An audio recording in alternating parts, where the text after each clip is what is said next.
Dear colleagues, we will begin a little earlier. We have from now on only 2 papers because Valentina Marchetto cannot be here with us. And so we will have Claudio Zamagni and Emanuela Principalli, both of Sapienza University. And I will introduce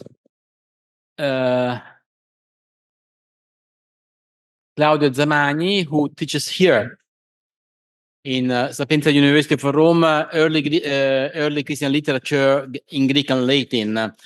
And he is author of a lot of publications concerning history, exegetical texts, but also history of 3rd and 4th century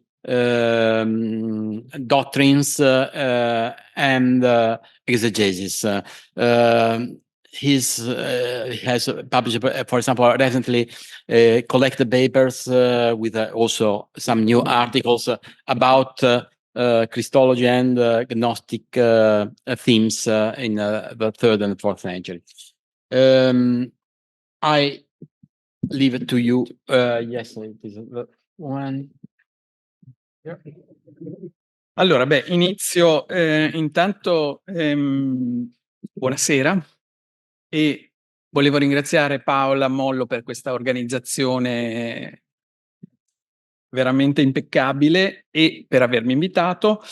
E dunque volevo anche scusarmi di 2 cose. La prima è che mi scuso per non aver mandato nei tempi previsti il titolo preciso, che è questo che vedete, e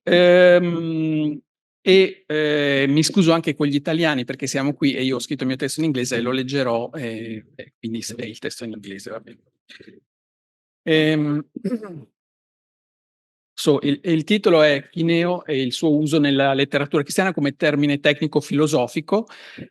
Io analizzerò principalmente i 3 testi che vedete lì e bene.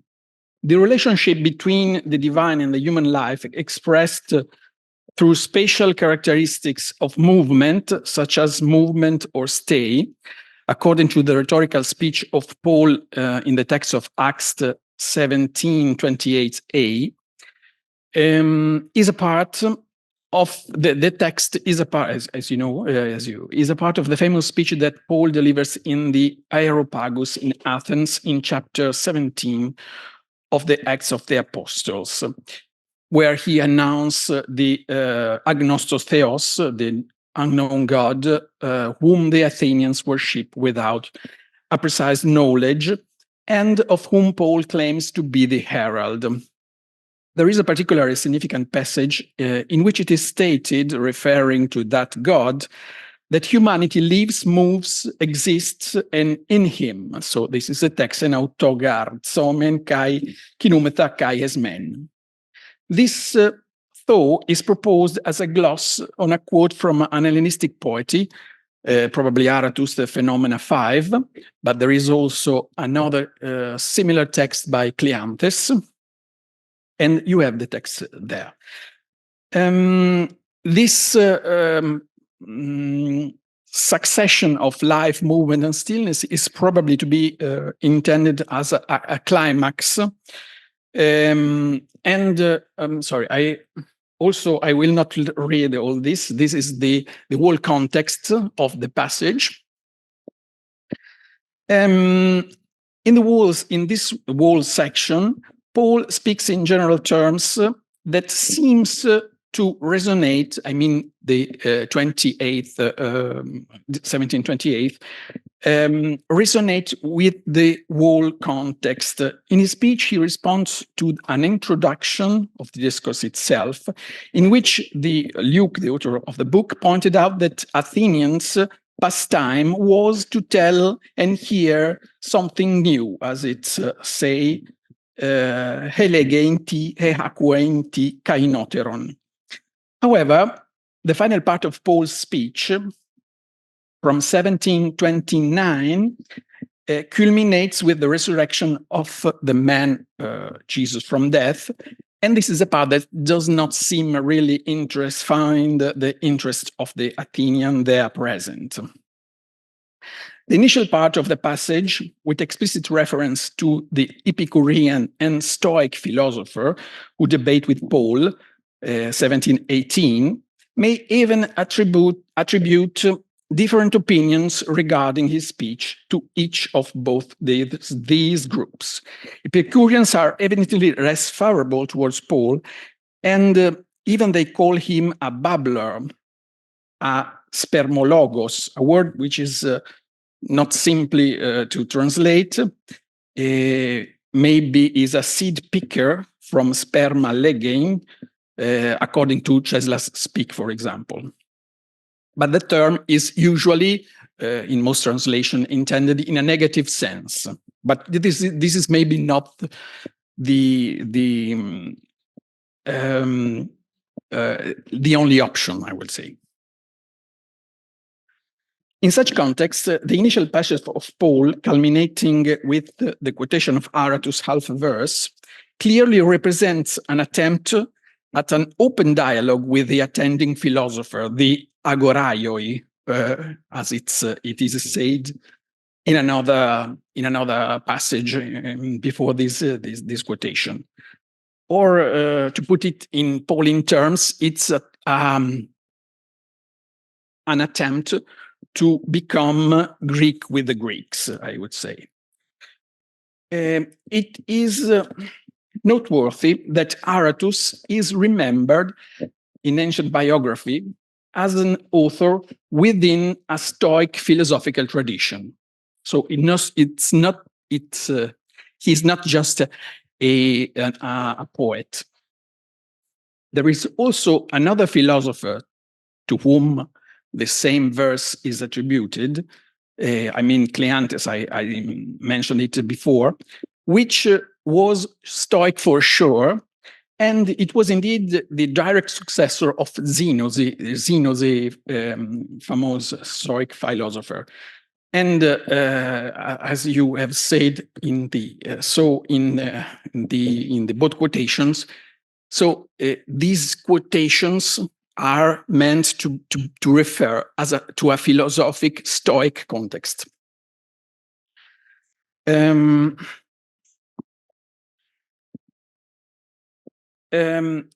The fundamental point I would like to emphasize is undoubtedly the clear philosophical context of the whole passage, which also recalls parallels from Platonic traditions. Especially, I have here two quotations, so Timaeus 37c and Fourth Book of the Laws. You have the reference there. These are two parentheses that comes from Edward Norden, Agnostos Theos, the famous book of 1913. And as you see, particularly in the text of Timaeus, there are a connection of the soul of the world as in motion and simultaneously living. The generative father, when he observed it in motion and alive, and the image of the eternal gods was pleased. The second passage describes the relation to the body as an element that moves by itself.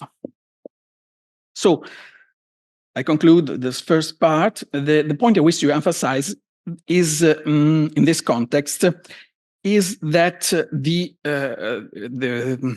verse 1728a is to be read in a context that globally refers to a philosophical usage of the term kinein. So, okay. I skip a part. Both the multifaceted phase of movements in Paul's discourse and the Platonic reference I have pointed out reminded me of a famous passage from Origen concerning the free will in De Principiis 3:117, which is there. where Origen begins his doctrine on the free will starting from the concept of movement. This terminology recurs in this passage some dozens of times. He also used the kinesis or kinein, and this terminology is well attested because this is one of the few passages also attested in Greek and not only in Latin. Actually, so I don't read the text. You can read by yourself. According to the Thesaurus Linguae Graecae, Origen uses the terms kinein or kinesis at least 60 times in together along with Zao. Similarly to the Acts. Of course, I am excluding here the quotation of the text of Acts. So I just quote the beginning of the text. About moving things, some have the cause of their motion within themselves, others receive movement only from outside. And the whole text, as you see, is very indebted to philosophical usage of the words. This is a long text, and only in the second part of the text, Origen starts to begin a dialogue with the exegetical tradition, with the biblical tradition. So the whole sentence is, first of all, about the free will. First of all, defined using such a philosophical vocabulary. So, if Paul of Acts used the terminology of movement to echo some philosophical themes in an attempt to find a common ground with his audience, employing familiar terms to his audience, which were Epicureans and Stoic, according to the book of Acts, Origen's discourse directly engages philosophy with biblical exegesis, and the philosophical concept of free will is engaged within the Christian theology precisely through the use of the term kinein, the movement. Of course, Origen distinguishes between different beings that have the cause of their movement within themselves. You can read this text. Or that I have a cause, and he says the haetia to tes kineseos or to kineistai in 2 times in the text. So the movement can be stimulated by the outside or come from the inside, depending, of course, if you are a man, an animal, or other inanimate things.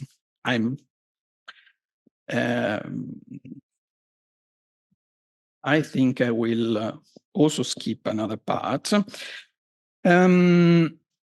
So, given the unique parallel made between the so-called pagan wisdom, so and I have my third text, which is this text here comes from the Helenkos.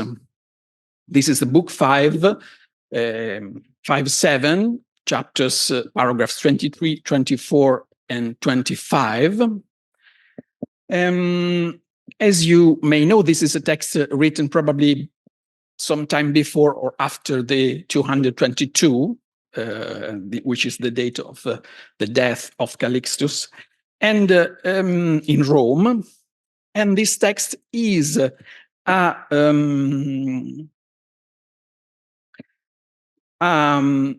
text which we don't know the author of this text. So it's entitled Elenkos Katapason Haireseon, and or refutation of all the heresies. And the character of this text, it's that it proposes a thesis that all heterodox Christian doctrines derive from philosophy and or magical and or astrological practices. So both Greek and barbarian philosophies are the mother of any Christian heresy, according to the terms used by the author of this text. The text discusses these doctrines in the first 4 books, book 2, 3, and 2, 3, and beginning of 4 are lost. And then in the books 5 to 9, there are the descriptions of such heresies. This is the beginning of the book 5. And in this part, he is talking about the nascents, which are the first version of the Gnostic heresy, according to the author, anonymous author of this text. And they are discussed in a particularly thoroughly way, just because of this importance. So the passage I want to read with you begins in 23, paragraph 23, where the author presents an initiatic parallel that the nascents make between the goddess Isis, which is naturally a symbol of regeneration, as she brings her husband Osiris back to life, and who is defined as Isis, of the 7 garments. She has 7 garments. And these 7 garments represents a mystical and astrological tradition of the 7 heavens. And noteworthy, this is an allegorically expression of the text of Proverbs 24:16, which is in 24, paragraph 24. So the nascents use the figure of Isis not just as a symbol of regenerative power, but also to bridge their beliefs with elements of the Christian tradition. And they found in the biblical text a strength for their theological viewpoint. This method of reinterpretation and adaptation of sacred texts is, by the way, very common in many Gnostic texts, where the search for a hidden or a superior knowledge is often expressed through a complex symbolic and allegorical schemes found in biblical texts. For example, the Gospel of John is, for instance, used in this way by the Gnostic texts. Okay. In the 25, so you see here and there how he uses often the term kineo or kinesis to indicate this movement. It seems very significant how in this passage the definition of divinity, the passage here, is marked by 2 distinctive elements. First, through the reinterpretation of Exodus 3:14, ginomai othelo kai emio imi. And secondly, the one who moves everything, God, remains stable, immobile. Fesin akine ton einai to pantakinun. Which is, of course, it's as it has been noted, for example, from Wendland and others, this is a reminder of the Aristotelian doctrine of the primary cause, which is unmoved but moves soul. So you find in metaphysics, for example, 12:7. And now I have to go to my conclusions with just some few remarks. In the text I have gathered to show how kineo and related terms are referenced by Christian in relation to Greek philosophical culture. In all these cases, the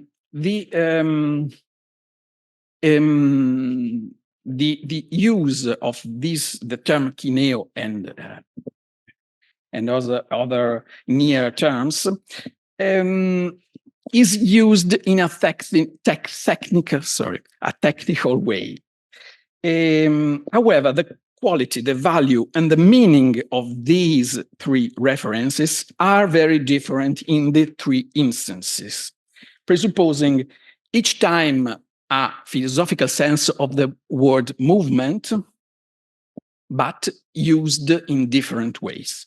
In the case of Acts, for example, in my opinion, the term is used as in an apologetic manner. In Paul's speech on the Areopagus, the entire discourse is indeed an elaborate rhetorical structure full of philosophical and classical references, starting with the apostrophe to the audience, which was in the second slide, Andres Athenaioi, which is a classical invocation of a big discourse you find in Demosthenes or in Plato's Apology of Socrates. Considering also the narrative framework of the whole speech of Paul, it seems clear to me that the author of the text intended to construct an apologetic narrative attempting a cultural dialogue by translating Paul's own convictions into a language shared with the audience of Paul and of Luke, or the author of Acts. And we see this also in Philo, for instance, sometimes, or in other later Christian texts. In the case of Origen, however, we find ourselves in a completely different context. In Origen's text, we have the author, an author that fully embraces the philosophical language, and it is precisely his intimate mastery of that language that allows Origen to develop his doctrine of the free will. And that in the subsequent part of the book, the De Principiis, Origen will find resonance with the biblical text. So after a philosophical evaluation. So the value of the philosophical knowledge is entirely positive, whereas in the books of Acts, it was regarded as an idle chatter. This I quote here also the context of the discourse of Acts. So in the case of Acts, we had an apologetic purpose. In Origen, we have an hermeneutical tool of these terms became an hermeneutical tool. In the final case, we have a reversal of perspective. The philosophical language is entirely devoted of its value. It cannot even be a means of dialogue with the opposite part, because this philosophical language represents solely and exclusively an error. Philosophy thus becomes the mother of heresy, which, disconnected from an apostolic tradition, is instead linked to a tradition of a false wisdom. Thank you.